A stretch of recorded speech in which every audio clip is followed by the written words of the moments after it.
When it comes to rituals, yes, there are choices. But what ritual I do, you must also do. There's no such thing. But don't throw the baby with the bathwater. We must be able to see what is corruption in this.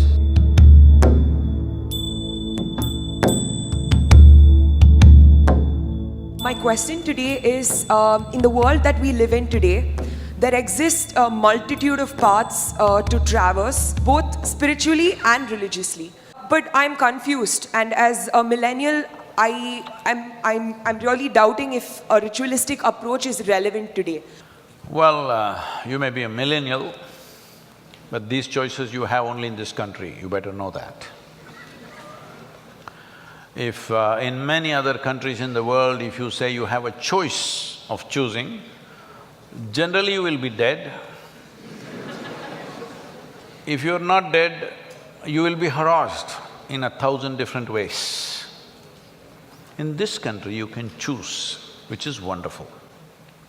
Because we don't have a religious constitution which cannot be edited or amended. Here we have various books which can be amended, which can be debated, something can be done about it. Coming to ritual, how rituals came into existence is like this. Do you brush your teeth every day in the morning? I'm just asking. You do? Hey, don't do this means no. Yes. So, every day in the morning you brush your teeth. Some kind of a ritual, isn't it? In fact, people say morning rituals. They're not talking puja, they mean shit, shower and shave. I don't do, you don't do. So, anything that you do regularly, not necessarily by choice, but you decide to do it because you've decided, it's good for me, becomes a ritual in your life. This ritual of brushing your teeth came to you because your parents, maybe your mother, insisted. When you were like this, she insisted, you must brush your teeth. You say, no, I want to eat. You say, no brushing, no breakfast. Are you thankful to your mother she insisted on your ritual? Yes or no? Are you? Not that time you were irritated, I want to eat, what's the problem, why should I brush every day? But now you're glad that she brought this ritual into your life. It works, isn't it? At least for everybody else around you it works.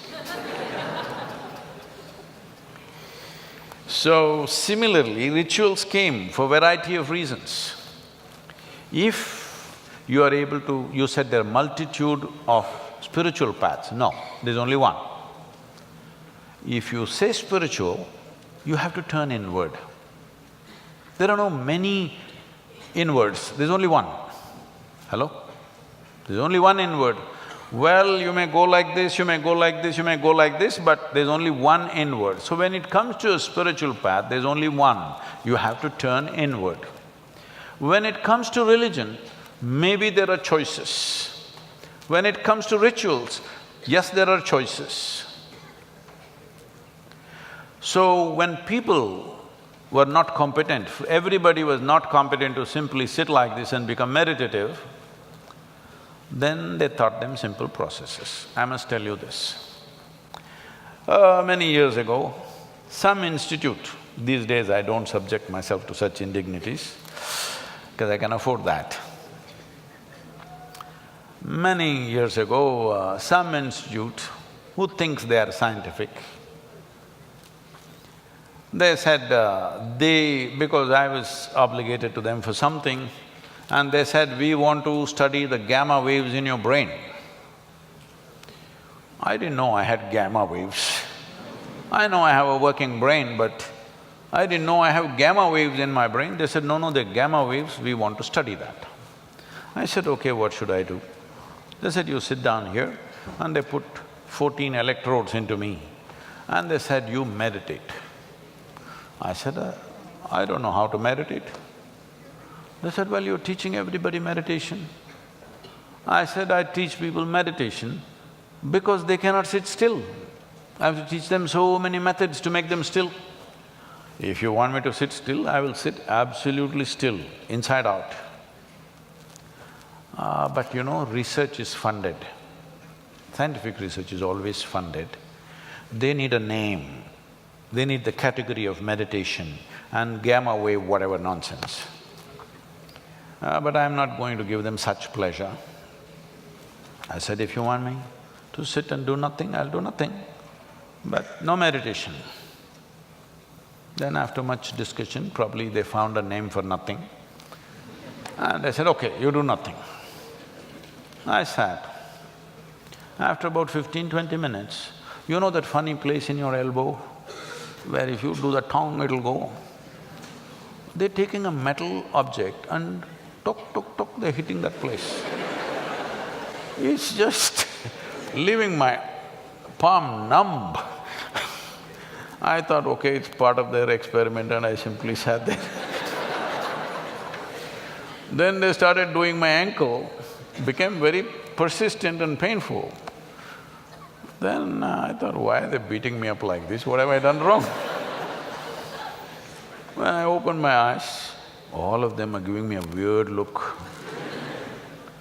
I said, why did I do something wrong? They said, according to our machines, you're dead. I said, this is a great diagnosis you're making.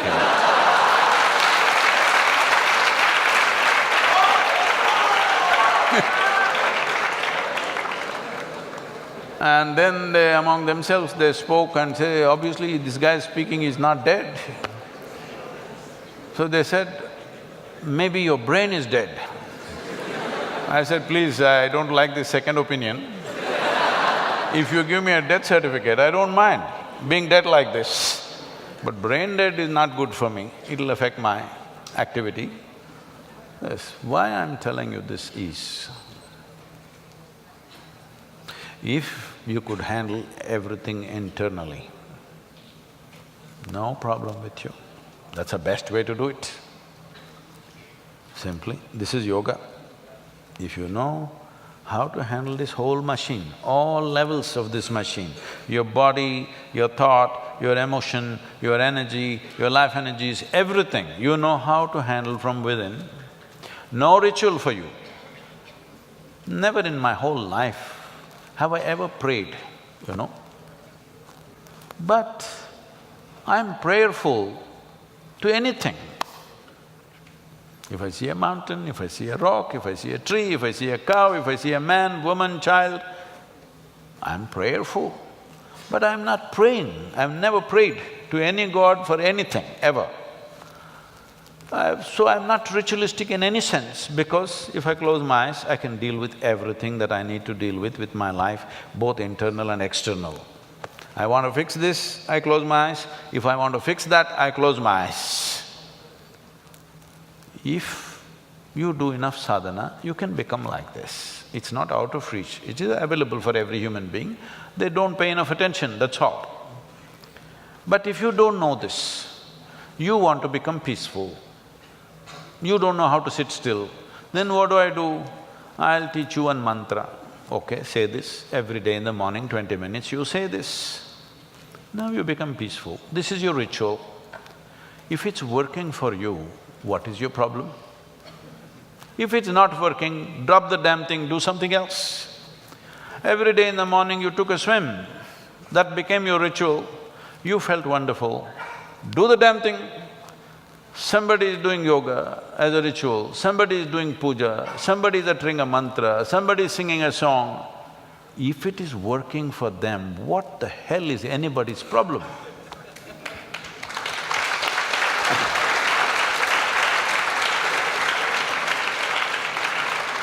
But what ritual I do, you must also do.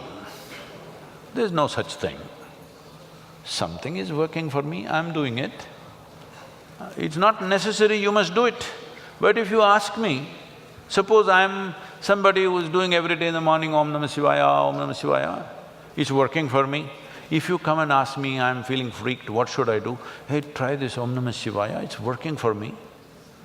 If you like it, you also do it or you do something else. You do dam, doom, das, puss. But the thing is, it must work for you, that's the important thing. So rituals were fantastic devices created with certain wisdom. Over a period of time, they might have become corrupt in practice. Over a period of time, they might have become tools for exploitation for certain people. But don't throw the baby with the bathwater. We must be able to see what is corruption in this, eliminate the corruption and use the technique. Don't throw away everything that the civilization has learnt in thousands of years of living and think you will reinvent the wheel tomorrow. Everybody will be queuing up at a psychiatrist, just know that. The number of people who are queuing up with mental illnesses today is simply because there is no what we used to call as achara vichara. There is no debate about what is this life, why am I like this, what is the nature of my existence, no achara, no vichara. And no achara, there is no anything. See, if your mothers or fathers did not insist that you must have the ritual of brushing your teeth, what an unpleasant place this hall would be right now. Because out of your freedom, some of you would or a whole lot of you would come here, decide, I will not brush, what is the problem? No, maybe no problem for you, everybody else suffers. If you open your mouth, if you stink, not necessarily because of not brushing, just because of your culture, the way you behave, the way you speak, the way you sit, the way you stand, if people around you suffer because of your behavior, which is happening everywhere, isn't it so? Especially for girls, isn't it so? If you get into a damn bus in the town, because all these things were taught as ritual, this is how you must approach. When we are growing up in our house, our sisters are there, you cannot even address them in singular. You always have to address them with a certain respect, even when they're little girls. We want to fight with them, we want to beat them, but no, you have to address the girls in a certain way. When you grow up with this kind of ritual, now you learn how to treat every woman on the street. Otherwise, look at the way people are behaving, most uncivilized. Uncivilized means what? The necessary rituals of culture are not there in those people, isn't it? So these can be various kind of rituals, social rituals, spiritual rituals, religious rituals, it doesn't matter. Is it working for you or not working for you? That should be the only question.